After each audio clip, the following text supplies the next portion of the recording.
আসসালামু আলাইকুম। চলে আসলাম নতুন একটি ভিডিও নিয়ে। গতকালকে যেহেতু ১৬ই ডিসেম্বর ছিল, আমরা কিন্তু ঘুরতে বের হয়েছিলাম ১৬ই ডিসেম্বর উপলক্ষে। আগের দিনগুলো তো খুবই ভালো ছিল, কিন্তু এখন যেহেতু বাচ্চা আছে, সো বাচ্চাকে নিয়ে একদম সব গুছগাছ করে তারপর বের হতে হয়। দিতে পারছেন, আমি প্রথমে বাবুর ড্রেসগুলো রেডি করে নিলাম, তারপর আমার ড্রেস সব কিছু যা যা লাগবে তা রেডি করে নিচ্ছি এবং বাচ্চার বাবারটাও রেডি করছি, দেখতেই পাচ্ছেন। তো রেডি করার পর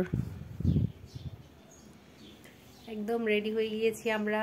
এখন বের হব ১৬ই ডিসেম্বর উপলক্ষে, একদম রেডি। কেমন লাগছে অবশ্যই জানাবেন। তো সাথে সাথে আমরা বের হয়ে গিয়েছি, বের হয়ে চলে আসলাম মতিঝিলে, ঢাকার মতিঝিল এলাকায় চলে আসলাম। এখানে হচ্ছে প্রত্যেকটা অফিস খুব সুন্দর করে সাজানো হয়, সরকারি প্রতিষ্ঠানগুলো খুব সুন্দর করে লাইটিং করা হয়। মূলত লাইটিং দেখতেই বের হয়েছি। আর এই লাইটিংয়ের সামনে আর কি ছোটোখাটো করে একটু মেলা বসেছে। ছোটোখাটো মেলা বলা যাবে না, আসলে অনেক বিশাল আকারে এই মেলা বসেছে।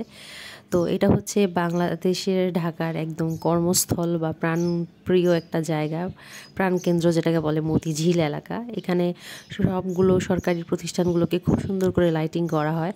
তো এছাড়াও বিভিন্ন জায়গায় যেমন সংসদ ভবন, ভালো ভালো ঐতিহাসিক স্থানগুলোতেও হচ্ছে লাইটিং করা হয় এই উপলক্ষে। আচ্ছা, এখানে আমি হচ্ছে কি পেয়ে গিয়েছি দেখেন তো, মাটির জিনিস। এই মাটির জিনিসগুলো আমার খুব পছন্দ, আর অনলাইনে তো এগুলো দেখে দেখে আমার মাথাটা আরও নষ্ট হয়ে গেছে।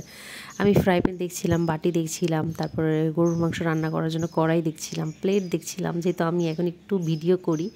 তো তারপর বলেন তো আমি এগুলোর মধ্যে কোনটা নিয়েছি, দেখি কে কে বলতে পারবেন কোনটা নিয়েছি আমি।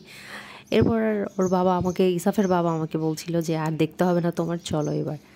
এরপর বাচ্চার জন্য কিছু টুকটাক কেনাকাটা করলাম, মানে এই বল, কিছু টুকটাক জিনিস আর কি। এই বেলুনগুলো দেখতে খুব ভালো লাগে, দেখেন তো কার কার পছন্দ এগুলো। বাচ্চারা তো খুবই খুশি হয়ে যায় এই ধরনের বেলুন সব কিছু দেখে। এ পাশে আবার চলে এসেছি, দেখেন আমাদের দেশের অর্থকরী ফসল বা যেটা আমরা রপ্তানি করে থাকি, পাট দিয়ে বিভিন্ন ধরনের জিনিসপত্র বানানো, এগুলো একটু ঘুরে ঘুরে দেখছিলাম। আমার তো কাজই এগুলা, ম্যাক্সিমাম এইসব কিছুই দেখা।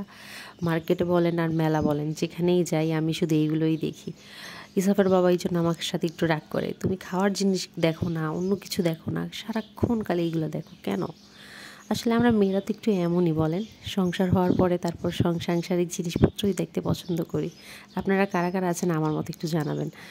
তারপর আমরা বের হয়ে যাচ্ছি, ওখান থেকে চলে আসছি। বেশিক্ষণ ছিলাম না, যেহেতু আমার বাচ্চাটা অসুস্থ, এখনও ঠিক হয়নি, তাই বেশিক্ষণ ছিলাম না। এরপর দেখেন বিদ্যুৎ ভবনটা কত সুন্দর করে সাজানো হয়েছে, একদম স্মৃতিসৌধ।